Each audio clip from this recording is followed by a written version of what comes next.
The movie begins with a montage of all the things in life like food, friends, work, people, and everything that people experience. One of these days, Michael wakes up next to a woman that he kicks out of his bed. In another part, Susan and her sister Jenny are taking a walk and they decide to throw stones.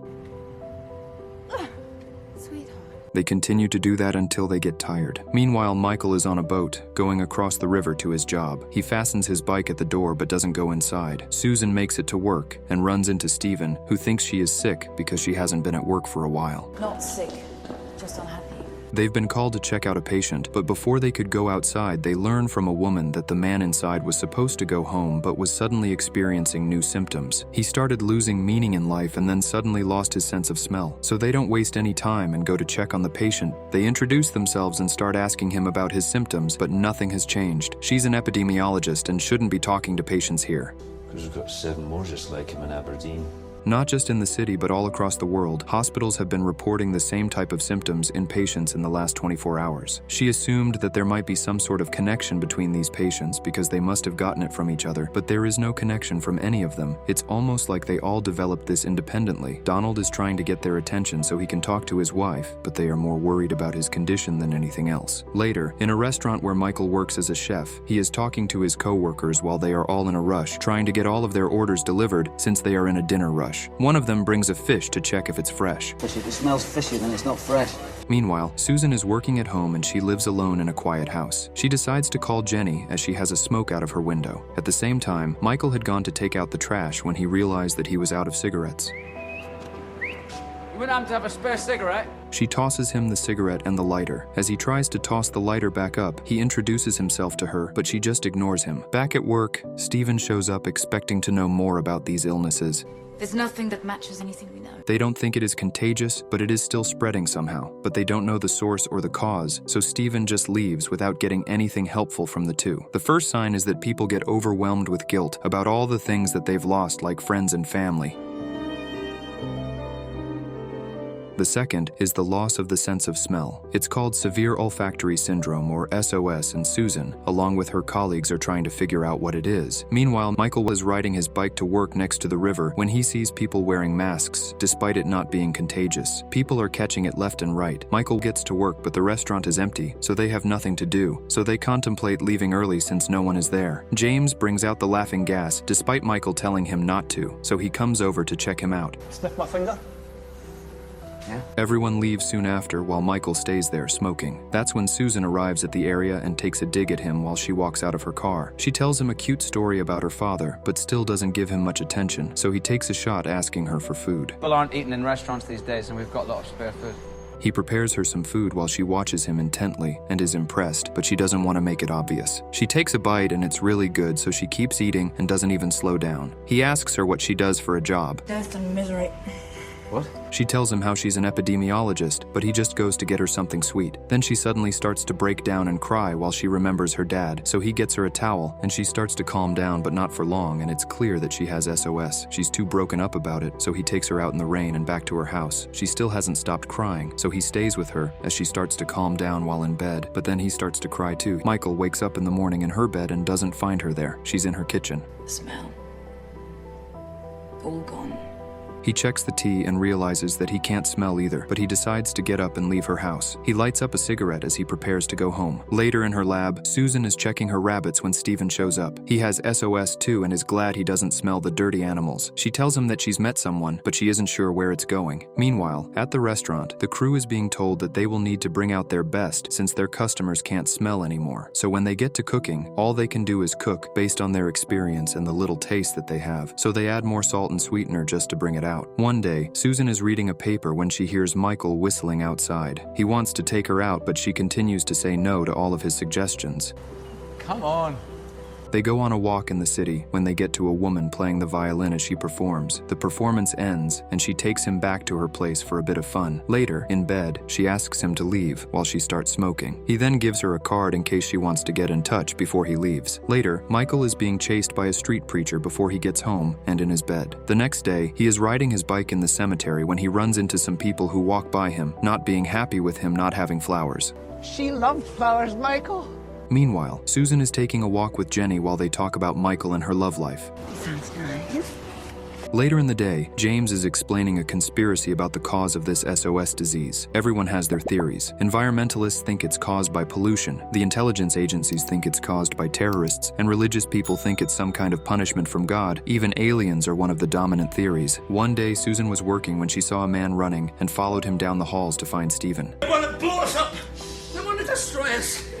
They calm him down using the injection, but he is still talking nonsense as she holds him down on the ground. She was leaving when she suddenly started to tremble and fear came over her.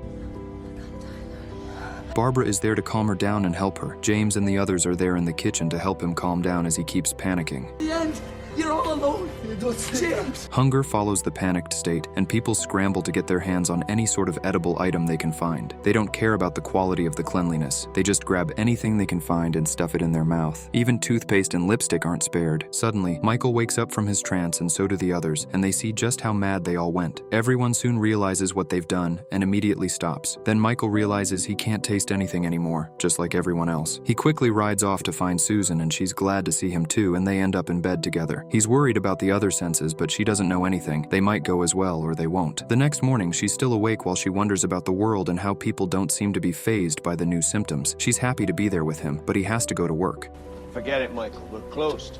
We're closed. The boss is defeated by the disease with people losing their sense of smell and taste, but Michael tells him that people will still come to restaurants because they will feel the need to get out of the house to get wined and dined. The streets are all messed up due to the eating frenzy, and slowly things return to normal. Michal is checking all the different things but still can't taste anything. He's still hanging out with Susan as they ride around the town. The other sensations start to matter more, while taste becomes a distant memory. James is still sniffing the nitrous while the restaurant experience has become more about the other senses. It was dry, it was moist, it was crisp. It all became about the temperature and the feeling that the food gives people, and not about the taste at all. Everyone is proud of their efforts because the restaurant has gotten a great review. Susan and Michael are having fun while they try eating shaving cream and soap too. They continue their evening, smoking and drinking. She suggests playing a game. It's called Make Me Special, and there is only one rule. Something other people don't know about you. She tells him that she sometimes doesn't like her sister's kids because she can't have kids of her own. He then tells her that he had a girlfriend who got sick, and he abandoned her when she needed him the most. So now he visits her grave once in a while, but he has stopped feeling guilty about it. They go out to a concert and can't keep their hands off each other. One May, Susan and her team are trying to talk to someone from another country about the disease, but the connection is terrible, and he loses his cool since the stress of trying to find the cause is getting too much for him, and a new symptom is set in. Severe hearing loss syndrome. The new symptom is hearing loss. It is named severe hearing loss syndrome, and it's spread across the world quickly. People have started to create chaos all across the world with riots and fights breaking out everywhere. With rage is the basic emotion of this particular symptom. Michael and Susan are together, taking some pictures, but she is needed at work. They hear about the new reports getting from across the city, and another about a child who was born with the senses. Michael is getting to work when he sees the government closing off Susan's building after finding an infected person in there. They have elected to hire the restaurant to feed the quarantined people, but nothing special. She has no choice, so she goes home to his place. She pauses while driving to hear all the chaos going on in the city, but they eventually get to his house. She is enjoying being there, but things aren't what they seem. You're nothing. You are just passing time. Things don't seem to calm down, and it's clear that he's experiencing the symptoms. He keeps saying terrible things to her, and he doesn't seem to be calming down anytime soon. He keeps destroying everything in the house, and it will only be a matter of time before he turns his attention to her. He keeps smashing up everything around the house, so she gets back into her car and leaves. She's still seeing everything turn into chaos, and can't seem to stop herself from crying. Michael wakes up from his rage, and now he can't hear anything. He gets government workers at his door with a flyer, telling him to stay inside. When he refuses, they force him back to his house and close the door. Susan makes it back to the hospital, but it has descended into chaos as well, and I find Stephen, who isn't infected yet. Meanwhile, Michael is home when he gets sent some food that he hates. Susan gets a call from Michael, apologizing about all the terrible things he's said to her, but she just throws the phone away as he gives a heartfelt apology. But that's when she loses it herself and starts to destroy her place because she's infected too now. A message is broadcast on the TV, telling everyone who's deaf to stay home and keep their TV on. Susan wakes up with the lab animals next to her. She gets up up to walk around the lab and finds Steven, who's going through the anger phase himself, so she leaves quickly. Michael manages to get out of his house and walks around the city. He can't hear anything but sees the level of carnage that has been going on. He goes to his restaurant, but it's empty, and he finds his old boss who fell asleep on the ground while trying to protect his place. Meanwhile, Jenny is taking care of Susan, who thinks she was right about Michael being a bad person, but her sister hugs her to cheer her up. There are two types of people: the people who loot and steal, and the others who still have hope of a continuing world, so they just do their jobs. Michael is also back at work, hoping to catch a glimpse of Susan from her window. He gets a call for an order and gives it to James, who still cares about his craft. The restaurant is still going strong, with people using sign language to communicate. Michael goes to a concert where people are not listening but trying to feel the music through the speakers. Everyone is living their lives, but Michael is still trying to get Susan's attention, but failing. One of these days, everyone wakes up being happy and grateful about somehow still being alive, and they can't help but spread joy to each other, despite not being able to speak. The movie ends with Susan running over to the restaurant to find him while he is over to her place and sees her getting into her car, but when he gets back down, she's not there. But then she comes back, and they hold each other when everything turns dark. They've lost their sense of sight, but they're together, and that is what's most important to them. And with that, the movie ends. We hope you enjoyed our video. Watch the next recaps on the screen, and don't forget to subscribe for more amazing recaps. See you in the next one.